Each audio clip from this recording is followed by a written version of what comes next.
আসসালামু আলাইকুম। আজকে আমরা শিখব ডেরিভেটিভ কিভাবে বের করতে হয় বিভিন্ন রকম ফাংশনের।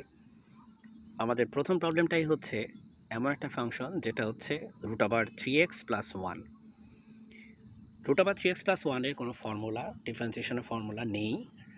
সেজন্য আমরা যে ফর্মুলাটা ইউজ করব, আমরা এখানে 3x + 1 কে মনে মনে x ধরে নিব।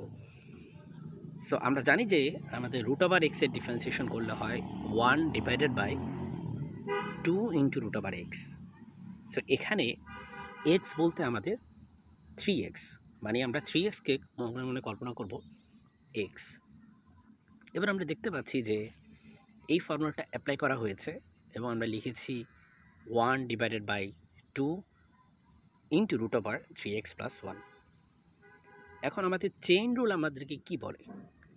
ডিফারেন্সিয়েশনের যে চেইন রুল সেটা বলে যে আমি প্রথমে √3x + 1 এর ডিফারেন্সিয়েশন করলাম, এখন আবার 3x + 1 এর ডিফারেন্সিয়েশন করতে হবে।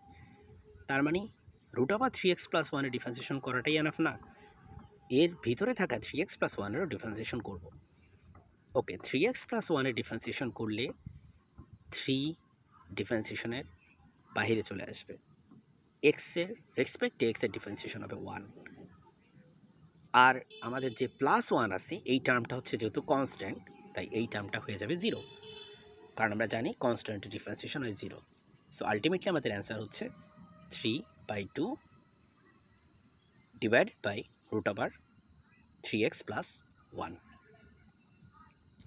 এখন আমরা করব 10⁵x এর ডিফারেন্সিয়েশন। আমরা জানি যে 10⁵x কে আমরা ত্রিকোণমিতিতে 10x⁵ লিখতে পারি। তারা বেসিক্যালি সেম জিনিস। এক্ষেত্রে এখন আমরা একটা ফর্মুলা ইউজ করব। যেহেতু আমরা 10x কে এখানে ধরে নিব যে 10x বেসিক্যালি মনে মনে ধরবো আমরা x। সো আমরা x⁵, যদিও আমাদের আছে 10x⁵, বাট আমরা চিন্তা করবো এটাকে যে এটা হচ্ছে আমাদের x⁵, বিকজ আমাদের কোনো 10x⁵ এর ফর্মুলা জানা নেই। x⁵ এর ডিফারেন্সিয়েশন যেহেতু আমরা দেখতে পাচ্ছি x⁵ মানে কত, 5x⁴। সিমিলারলি আমাদের 10x⁵ হবে 5 10x⁴। এরপরে আমরা 10x কে ডিফারেন্সিয়েশন করব। এর কারণ হচ্ছে চেইন রুল।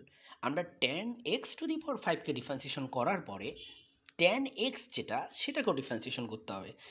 10x কে যখন আমরা ডিফারেন্সিয়েশন করব, এটা সরাসরি সূত্র আমরা জানি, এটা হচ্ছে sec² x। এভাবে করে এই সহজ ম্যাথটা করে ফেলব।